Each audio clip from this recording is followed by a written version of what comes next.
அப்போது எனக்கு 19 வயது இருக்கும். நான் விளையாட்டில் அதிக ஆர்வம் கொண்டவன். அதனால் என் உடல் அமைப்பை எப்போதும் கட்டுக்கோப்பாக வைத்திருப்பேன். என் வீட்டுக்கு அருகில் ஒரு குடும்பம் வசித்து வந்தது. அந்த வீட்டின் உரிமையாளரான அந்த பெண்ணை நான் ஒரு அக்கறையுள்ள அண்டை வீட்டாராக மட்டுமே பார்த்திருக்கிறேன். ஒரு தீபாவளி அன்று அனைவரும் பட்டாசு வெடித்து கொண்டாடிக் கொண்டிருந்தபோது அவர் சிவப்பு நிற புடவையில் என்னை நோக்கி வந்தார். உன் பெயர் விவேக் தானே என்று கேட்டார். நான் ஆமாம் என்றேன். நீ நன்றாக கால்பந்து விளையாடுவாய் என்று என் மகன் சொன்னான் என்று அவர் பாராட்டிய போது எனக்கு பெருமையாக இருந்தது. தன் மகனின் போன் நம்பரை கொடுத்து விளையாடும்போது அவனையும் சேர்த்து கொள்ளுமாறு கேட்டுக்கொண்டார். ஆரம்பத்தில் எனக்கு பெரிய ஆர்வம் இல்லை என்றாலும் ஒருமுறை விளையாட ஆட்கள் குறைந்தபோது அவர் கொடுத்த எண்ணிற்கு அழைத்தேன். அவர் போனை எடுத்து தன் மகனை அனுப்பி வைப்பதாக கூறினார். அதன் பிறகு அவ்வப்போது எங்களுக்குள் மெசேஜ் மூலம் உரையாடல்கள் தொடர்ந்தன. எனக்கு பிறந்தநாள் வந்தபோது அவர் எனக்கு ஒரு கேக் மற்றும் பரிசு பொருள் வழங்கி வாழ்த்தினார். அந்த அன்பான செயல் என் மனதில் ஒரு நிகழ்ச்சியை ஏற்படுத்தியது. நான் மைதானத்தில் விளையாடும்போது அவர் நடைப்பயிற்சி செய்து கொண்டே என் விளையாட்டை ரசிப்பார். ஒரு நாள் அவர் என்னை அவர் வீட்டுக்கு வருமாறு அழைத்தார். விளையாடி முடித்துவிட்டு களைப்புடன் அவர் வீட்டுக்கு சென்றேன். அவர் மஞ்சள் நிற உடையில் மிகவும் நேர்த்தியாக காட்சியளித்தார். எனக்கு ஒரு கிளாஸ் ஜூஸ் கொடுத்து உபசரித்தார். அப்போது அவருடைய அந்த கனிவான உபசரிப்பும் என்னிடம் காட்டிய அக்கறையும் எங்கள் இருவருக்கும் இடையிலான ஒரு நல்ல நட்பின் தொடக்கமாக அமைந்தது. அவர் கொடுத்த அந்த ஜூஸை குடித்துக் கொண்டே நாற்காலியில் அமர்ந்திருந்தேன். விளையாடிவிட்டு வந்த களைப்பு என் முகத்தில் தெரிந்திருக்க வேண்டும். அவர் மெதுவாக என் அருகில் வந்து அமர்ந்து ரொம்ப டயர்டா இருக்கியா விவேக் என்று அக்கறையுடன் கேட்டார். அவர் குரலில் இருந்த அந்த மென்மை என்னை ஒரு நிமிடம் மெய்மறக்கச் செய்தது. அப்போதுதான் நான் அவரை உற்று கவனித்தேன். பொதுவாக அண்டை வீட்டார் என்ற முறையிலேயே பழகியிருந்த எனக்கு அன்று அவர் காட்டிய அந்த தனிப்பட்ட அக்கறை ஒரு புதிய உணர்வை தந்தது. இல்ல, ஆண்டி விளையாடிட்டு வந்தா கொஞ்சம் இப்படித்தான் இருக்கும். அப்புறம் சரியாயிடும் என்று சமாளித்தேன். அவர் சிரித்துக் கொண்டே என் கையில் இருந்த காலி காசை வாங்கினார். உன் உழைப்புக்கும் ஆர்வத்திற்கும் நீ இன்னும் பெரிய இடத்துக்கு வருவாய் என்று கூறி என் தோளை தட்டிக் கொடுத்தார். அந்த ஒரு சிறிய தொடுதல் எனக்குள் ஒரு மின்சாரம் பாய்ந்தது போன்ற உணர்வை தந்தது. அன்றுவரை என்மேல் அன்பு காட்டும் ஒரு பெரியவராக பார்த்த நான் அன்று முதல் அவரை ஒரு அழகான கனிவான பெண்ணாக பார்க்கத் தொடங்கினேன். வெளியே இருட்டத் தொடங்கியிருந்தது. நான் கிளம்ப வேண்டும் என்று நினைத்தபோது இன்னும் கொஞ்ச நேரம் இருந்துவிட்டு போயேன்.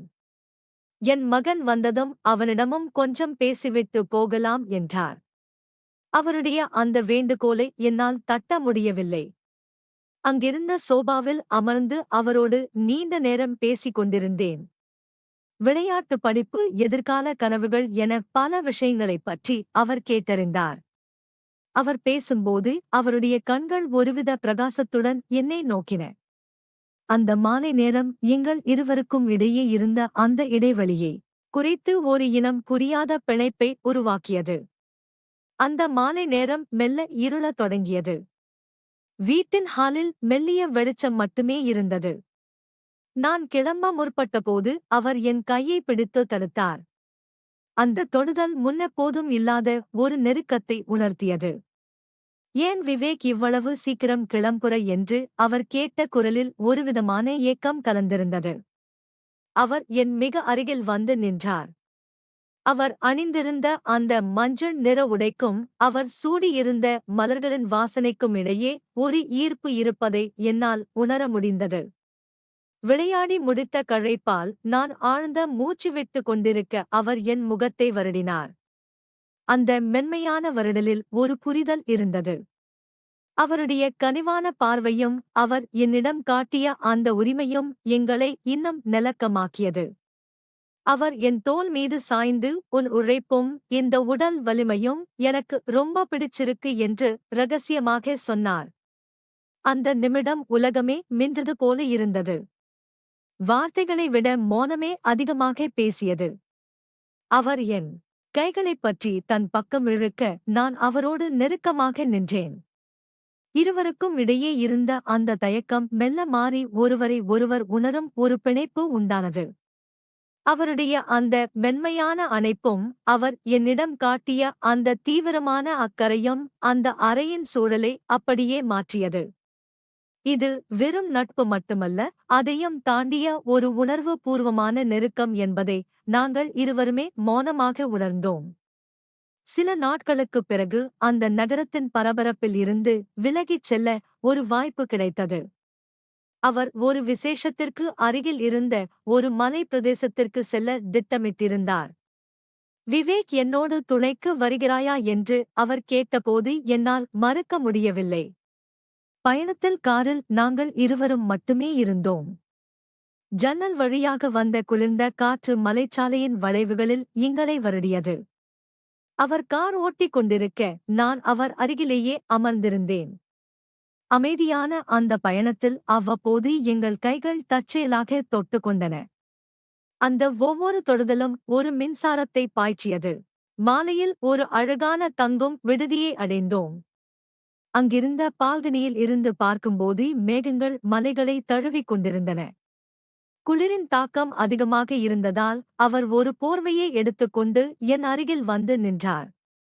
ரொம்ப குளிர்தா விவேக் என்று கேட்டபடி அந்த போர்வையை என் மீதும் சேர்த்தே போர்த்தினார். அந்த போர்வையின் கதகதப்பை விட என் உடல் என்னை தொட்டபோது உண்டான சூடு எனக்குள் ஒரு புதிய உணர்வை தூண்டியது.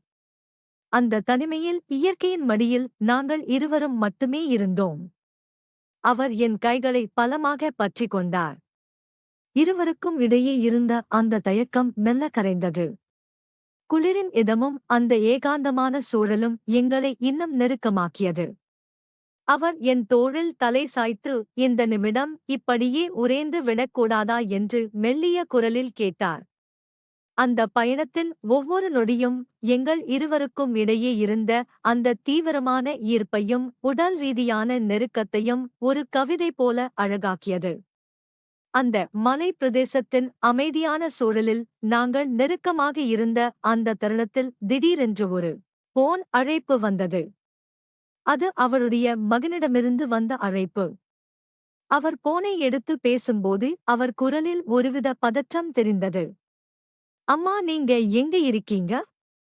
ஏன் இவ்வளவு நேரமாகியும் வரல என்று அவன் கேட்டது எனக்கும் தெளிவாக கேட்டது.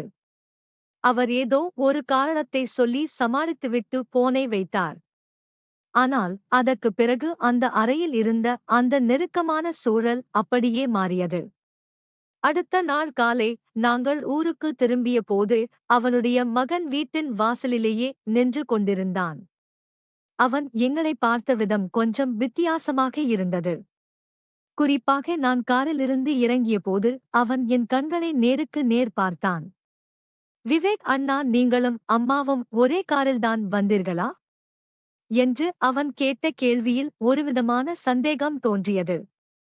அவர் உடனே, ஆமாம்பா, வர்ற வழியில விவேக்கை பார்த்தேன், அதான் கூட்டிட்டு வந்தேன் என்று மென்மையாக சொன்னார்.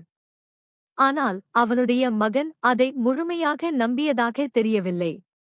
அன்று மாலை நான் மைதானத்தில் விளையாடிக் கொண்டிருந்தபோது அவன் என்னிடம் வந்தான். உற்சாகமாக பேசும் அவன் அன்று சற்று மௌனமாக இருந்தான். அண்ணா, நேற்று ராத்திரி அம்மாவுக்கு போன் செஞ்சப்போ பின்னாடி யாரோ இருக்கிற மாதிரி சத்தம் கேட்டுச்சு. அது நீங்கதானா என்று மெதுவான குரலில் கேட்டான்.